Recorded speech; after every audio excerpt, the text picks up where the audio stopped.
In the year 2045, the Earth was not as we once knew it. Overpopulated cities spread across continents like wildfire, the scars of environmental neglect and over-industrialization painfully evident. Yet amidst this backdrop of decay, humanity thrived in its technological golden age, reaching towards the stars with greedy fingers and boundless ambition. The United Global Coalition, UGC, a mega-alliance formed by the remnants of former nations, now governed the planet with a strict but efficient hand.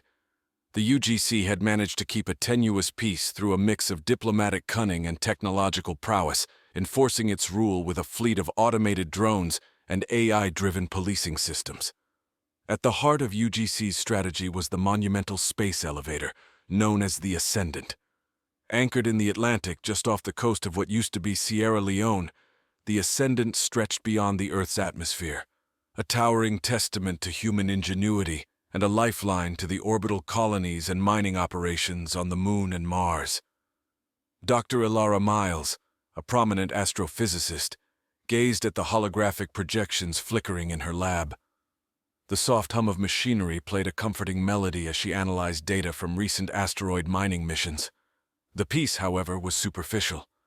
Underneath the technological achievements and the facade of societal prosperity, a storm was brewing. Ilara had been privy to classified discussions about a growing threat, an insurgent group known as the Terran Reclaimers.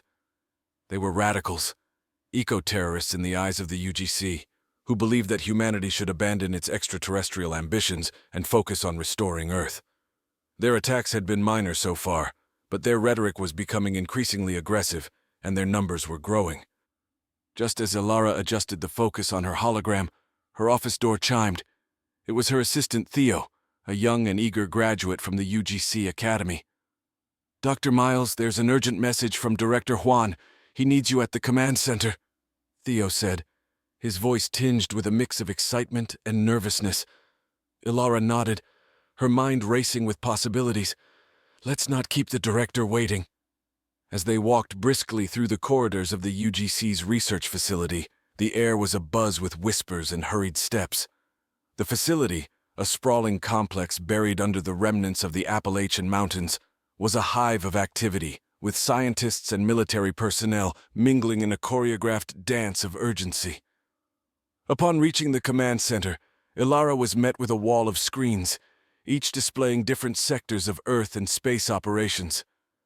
Director Juan, a stern-faced man with a reputation for ruthless efficiency, stood at the center of the room, his eyes locked on a particular screen. "Dr. Miles, thank you for coming so quickly," Director Juan began, his voice steady. "We have detected unusual activity near the Ascendant's base station. Initial reports suggest it might be an attack. Given your expertise with the space elevator systems, I need you to help us assess the situation." Ilara's heart skipped a beat. An attack on the Ascendant could be catastrophic, not just for the structure itself, but for the entire geopolitical landscape. The elevator was not merely a tool for space travel. It was a symbol of the UGC's power and a critical asset in the Earth-Mars supply chain.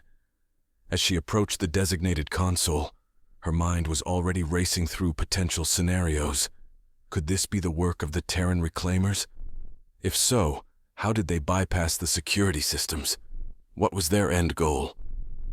As Ilara began her diagnostic checks, the room filled with a tense silence, punctuated only by the clicking of keys and the occasional murmur of updates. The stakes were high, and everyone in the room knew it. The peaceful era, it seemed, was on the brink of shattering. Little did they know this was just the beginning. The real challenge was yet to come, and it would test the very fabric of human courage and ingenuity in the face of war. At the UGC command center, the tension escalated as the screens flickered with incoming data.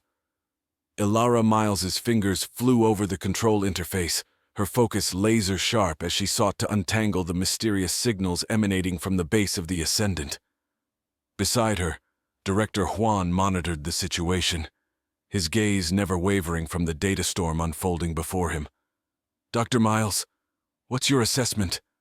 Juan asked, his voice barely above a whisper, yet carrying an urgency that echoed loudly in the silent room. Ilara paused, analyzing the last set of data before responding. "It's definitely sabotage," she declared. "The pattern of interference doesn't match any known technical failure. Someone has intentionally disrupted the Ascendant's base operations." In the background, security footage from the base station finally loaded, revealing a group of heavily armed individuals planting what appeared to be explosive devices at critical junctures of the facility. Their movements were precise, suggesting military training, yet there were no identifiers that could link them to any known faction or military organization. "Theo, enhance Section 4.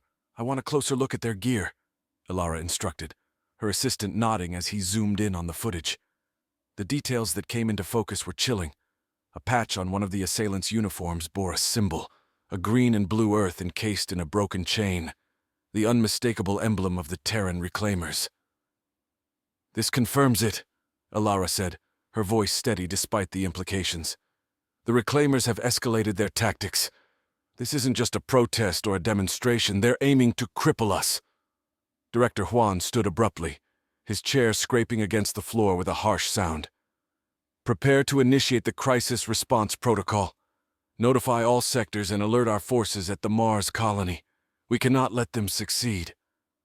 As the command was relayed, Alara turned her attention back to the technical readouts. She had a dual task now, to help thwart the immediate threat and to ensure the integrity of the Ascendant for future operations. The sabotage, if successful, would not only endanger lives, but also sever the critical supply and communication lines between Earth and its extraterrestrial assets. Meanwhile, in the shadows of the room, Theo watched the events unfold with a growing sense of foreboding. He knew more than he let on, having stumbled upon encrypted messages on a hidden server days before, hinting at an insider within the UGC who sympathized with the Reclaimers. The thought that someone among them could be a traitor made him uneasy. But there was no time to delve deeper now. The priority was clear: safeguard the Ascendant, and with it, humanity's foothold in the solar system. The next few hours were a blur of activity. Alara worked seamlessly with her team, rerouting power and reinforcing the elevator's defensive protocols. Director Juan coordinated with military leaders and strategists, forming a barricade of resolve and readiness around the beleaguered base station. As the sun dipped below the horizon, casting long shadows over the Earth, the first reports of engagement came through. In the murky light of the control room, Alara watched as the conflict unfolded at the base of the Ascendant. The screens displayed a chaotic ballet of flashes and maneuvers, UGC forces clashing with the Reclaimers in a desperate bid to regain control. Her heart raced with every explosion that illuminated the darkened sky on the monitors. Each blast was a reminder of the high stakes they were playing for. On Earth, the attack had stirred a hornet's nest of political intrigue. Within the secure conference rooms of the UGC headquarters, leaders and diplomats debated the implications of this brazen assault.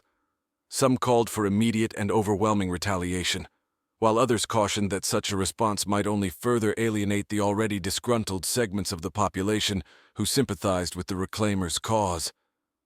Meanwhile, Theo, tasked with data analysis, sifted through communications logs and security feeds, his earlier suspicions gnawing at him. His fingers paused over a series of encrypted transmissions intercepted just hours before the attack. Decrypting them could reveal the identity of the mole within the UGC, potentially averting further disaster. With a steadying breath, he initiated the decryption protocol, his screen flickering as the complex algorithms did their work. Back at the base of the Ascendant, the tide seemed to be turning. Alara received a live feed from the commander on the ground, her face grim but determined. "We've managed to secure the control hub and disarm the charges," she reported. "But casualties are high and the Reclaimers are not retreating. They're digging in." Alara nodded, processing the information. "Keep pressure on them, but watch for any attempts to escalate. We can't afford a wider conflict." Her mind raced, considering the next steps. The Reclaimers had never before committed to such a prolonged engagement, which suggested they had larger objectives or more desperate motivations. As Theo's screen emitted a soft ping, signaling a successful decryption, he skimmed the newly revealed messages. The content was worse than he feared: detailed plans of the attack, along with references to an inside source. His eyes widened as he read the codename associated with the informant: Nightingale. There was no direct identifier, but the messages were enough to trace back to a high-ranking official within the UGC's security division. Without hesitation, Theo forwarded the crucial information to Alara. Within minutes, security personnel were mobilized, their steps echoing through the corridors as they moved to detain one of their own. The arrest of the mole would be a critical blow to the Reclaimers' operations, and a stark warning to any others who might consider betrayal. As the news of the mole's arrest spread, the atmosphere in the command center shifted subtly, relief mixed with renewed vigil. They had stemmed the bleeding, but the wound was deep, and trust within the ranks had been compromised. On the battlefront, the Reclaimers, sensing the shift in momentum and perhaps realizing their internal support had been compromised, began to withdraw, melting away into the darkness from which they had emerged.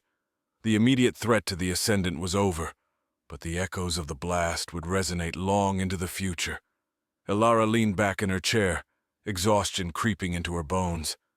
The victory was hollow, bought with blood and marred by betrayal. As she contemplated the days ahead, she knew the struggle was far from over. The Reclaimers had shown they were capable of significant force, and the UGC had revealed vulnerabilities that needed urgent attention.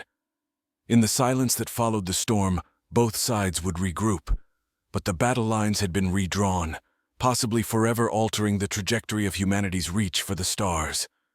The conflict had not just been about territory or ideology. It was a stark reminder of the fragile balance between progress and preservation. And for Alara, the fight was personal, a battle for the soul of a future she still believed could be bright. The days following the attack on the Ascendant were charged with a palpable tension that hung over the UGC headquarters like a thick fog. Meetings were held back to back, the halls echoing with hurried footsteps and hushed conversations about security reforms and strategic retaliations. Amidst this, Alara Miles found herself often gazing out at the skyline from her office, pondering the monumental task ahead. The public's reaction to the attack was a mixture of fear, anger, and a burgeoning sense of vulnerability. The media swarmed around the story, feeding the frenzy with speculative reports and expert analyses. Within this whirlwind, ELEG officials worked tirelessly to reshape public perception, emphasizing the quick response and eventual success in repelling the attackers. In her lab, Alara collaborated closely with her team to develop more robust defensive systems for the Ascendant. Her latest project involved a sophisticated network of satellites equipped with early detection radar and anti-missile technology, designed to provide a protective dome around the space elevator. Each simulation they ran was a step closer to ensuring that such a breach would never occur again. Meanwhile, Theo immersed himself in the task of fortifying their internal networks against further intrusions. His discovery of the mole, now publicly known as former security chief Alex Renard, had earned him a sudden promotion and a raft of new responsibilities. With access to more sensitive layers of information, he dug into the digital underbelly of the UGC, enhancing firewalls and deploying traps for any would-be hackers or spies. As the political leaders debated the next course of action, military strategists at the UGC planned a series of covert operations aimed at dismantling the remaining cells of the Terran Reclaimers. These missions were to be carried out with precision and discretion, designed to avoid the pitfalls of a heavy-handed approach that could potentially rally more sympathizers to the Reclaimers' cause. At one such strategy meeting, Alara received a secure message from a confidential source within the Martian colonies. It contained disturbing news. Intelligence reports suggested that the Reclaimers might be attempting to establish a foothold on Mars, exploiting the chaos back on Earth to expand their reach. The implications were clear. The conflict was not confined to Earth alone, but had the potential to spread throughout human space. This revelation added a new layer of urgency to their efforts. The UGC could not afford to fight a multi-front war, especially not with the interplanetary supply chains and communication networks at risk. Decisions made in the coming days would shape the future of human expansion into the solar system. Determined to preempt any further escalations, Alara proposed an initiative to establish a unified command structure that would integrate defense systems across Earth, the Moon, and Mars. This initiative was met with mixed reactions. While some lauded the forward-thinking approach, others were skeptical about the feasibility of such integration, given the vast distances and varying priorities of each colony. As Alara outlined her vision to the UGC Council, arguing for a seamless network of defenses that could one day envelop all human territories, she knew that convincing the political leaders would require more than just logical arguments. It would require a demonstration of the potential consequences of inaction. In the quiet moments between her duties, Alara often reflected on the price of progress and the paradox of human nature. The drive to reach further, to explore and expand, juxtaposed against the instinct to protect, to shield what was familiar and cherished. As she watched another sunset from her window, the stars beginning to peek through the twilight, she realized that this was not just a battle for territory or resources. It was a fight for the very identity of humanity, for its dreams of the stars and the realities of its existence on a fragile, blue planet. The corridors of the UGC headquarters were quieter than usual as Alara walked towards the newly established war room. Her thoughts were preoccupied with the latest security protocols and the delicate task of aligning interplanetary defenses.